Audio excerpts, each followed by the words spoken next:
There is a book that no one has been able to read for over 600 years. Not because it has deteriorated, not because its letter have faded with time, but because its writing bears no resemblance to any system known to humanity. It is called the Voynich Manuscript, and it is, in all likelihood, the most resistant cryptographic enigma in the history of science.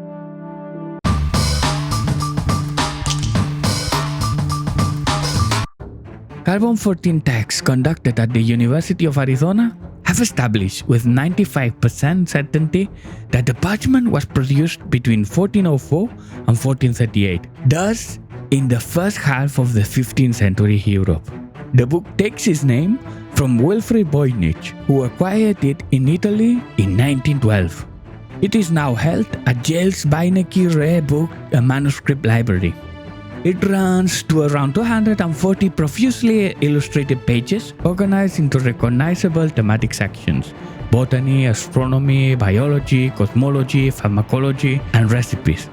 The illustrations are extraordinarily detailed. The text accompanying them is completely unintelligible.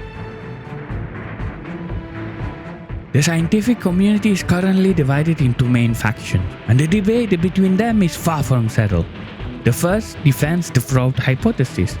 Its best-known advocate, Gordon Rack, argues that the text was generated using a Cardan grille, a technical device that combines prefixes, roots, and suffixes to produce strings of glyphs that mimic the appearance of natural language, but carrying no meaning whatsoever.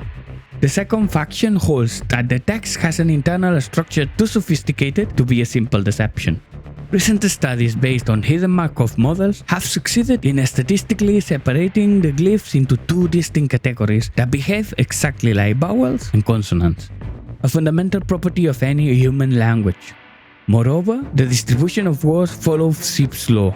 Indeed, word length is inversely proportional to frequency of use, the same mathematical pattern shared by English, Spanish, Chinese, and Arabic.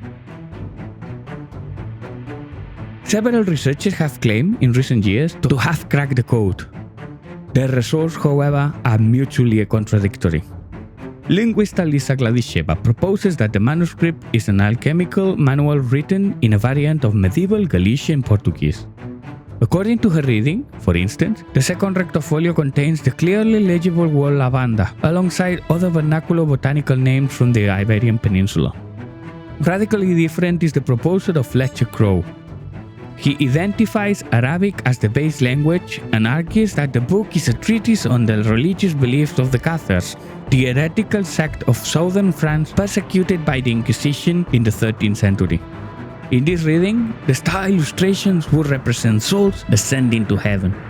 Finally, Canadian researchers Bradley Howard and Gregor Skondrak use artificial intelligence to conclude that the original language could be ancient Hebrew. They also suggest that the encryptation method involves reordering the letters of each word alphabetically, a technique known as alphagrams. Despite these proposals, the scientific reality is clear. No solution has achieved unanimous acceptance. None of the proposed translation has survived peer scrutiny. One of the more robust conclusions to emerge from recent analysis is that the Voynich presents a completely singular system autocorrelation. Glyphs reappear at specific intervals that match no known European language, and no classical cipher method studied to date. The current direction of research has taken a significant methodological turn.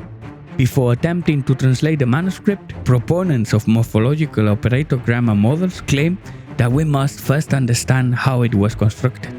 The focus has shifted from speculative translation to large-scale structural analysis, treating the book not as a test to be deciphered, but as a generative information system to reverse engineer. The Voynich manuscript remains for now the Everest of cryptography, a reminder that even in the age of artificial intelligence and large-scale computational analysis, there are frontiers that modern science has yet to cross. And that sometimes the most uncertain thing is not the answer, but not knowing whether one exists at all.